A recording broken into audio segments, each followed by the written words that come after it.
Medicines are essential to save lives and treat people who suffer from coronavirus. Our priority is to ensure that Europeans have access to the medicines they need during this public health crisis. Since the start of the outbreak, we have monitored the situation with the support of our European Agency for Medicine. We have engaged with the industry to anticipate any possible disruption in the supply of these critical products. Indeed, we need larger quantities of medicines to treat coronavirus patients in hospitals.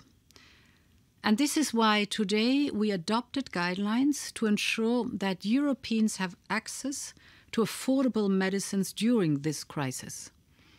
We ask that national governments lift any export ban on medicines. Such restrictions can lead to shortages elsewhere in the European Union.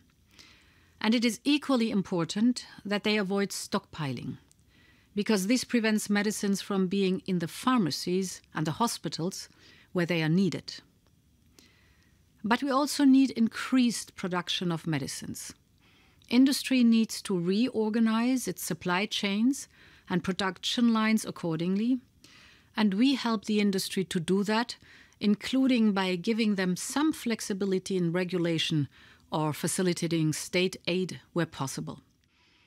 And national authorities should consider limiting the sale online of medicines that are essential for treating coronavirus patients. And finally, we need to step up action against disinformation. It can push citizens to stockpile or use the wrong medicines. So we have to counter it and provide transparent information to the public about the available supply of medicines. We are faced with a pandemic, and we see it as our duty, even more than usual, to help ensure that Europeans have the medicines they need.